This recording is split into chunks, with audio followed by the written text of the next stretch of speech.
সম্মানিত আমার ভাইয়েরা, এই সমস্ত কার্যক্রম যদি বাদ না দিতে পারেন, আতরকা সুরমার ওয়াজ দিয়েও লাভ হবে না, কস্তুরী মৃগনাভির ওয়াজ দিয়েও কাজ হবে না। সুদ ঘুষ জিনা ব্যভিচারী মা বাবার অবাধ্য, এই ঘুষ খাওয়া সুদ খাওয়া, এই জমি বন্ধক, ক্রিমিনালি মারামারি কাটাকাটি, ওই বামপন্থী রাজনীতি সমাজের ভিতরে আগুন ধরিয়া দিয়া মারামারি ফাটনা ফাটা সৃষ্টি করবেন, মুসলমান বলে আপনি দাবি করতে পারবেন না। কথা কার পরিষ্কার কথা বলে দিলাম, তাহলে আপনার এই ওয়াজ শুনে লাভ হবে। একটা কথা বলেছি না, আয়ে নাচে রঙ্গে, নাল নাচে তার সঙ্গে, ওই ওই ওই ওই করি হবে, ওই নাল নাচাই হবে, আয়ের নাচ হবে না। পরিষ্কার কথা। ও আখেরি দাওয়ানা আলহামদুলিল্লাহি রাব্বিল আলামিন। আসসালামু আলাইকুম ওয়া রাহমাতুল্লাহ।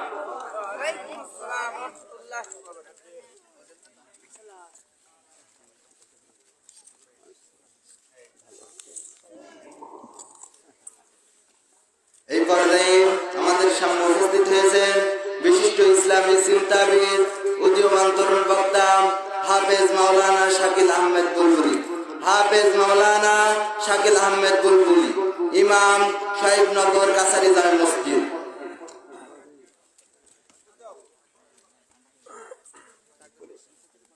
না, এটা বদল গাই।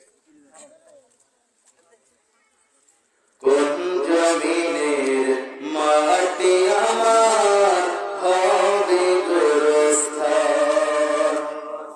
কোন জমিনের মাটি আমার হবে গোরস্থান, কাদের চোখের জলে আমি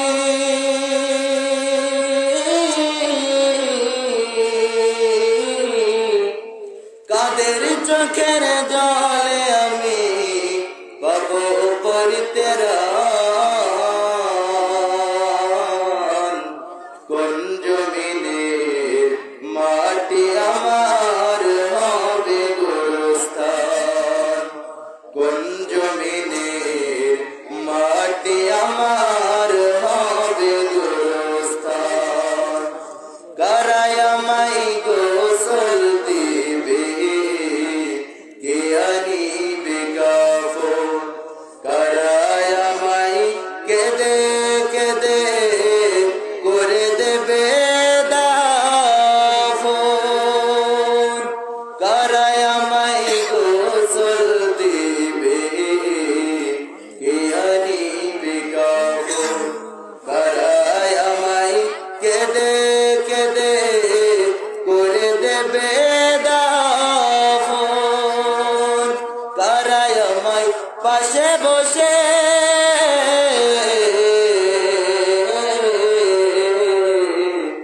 কারায় আমায় পাশে বসে শোনাবে কুরআন, কোন জমিনের মাটি আমার হবে গোরস্থান, কোন জমিনের মাটি আমার হবে গোরস্থান, কার কাঁধে চড়ে আমি কবর দেশে যাব, জানি না কার মোনাজাতে খোদার রহম পাব, কার কাঁধে চড়ে আমি কবর দেশে যাব, জানি না কার মোনাজাতে খোদার রহম পাব, কার কারণে করবে ক্ষমা,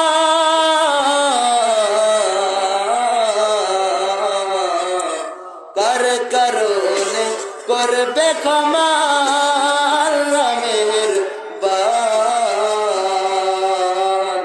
কোন জমিনের মাটি আমার হবে গোরস্থান, কোন জমিনের মাটি আমার হবে গোরস্থান, কোন জমিনের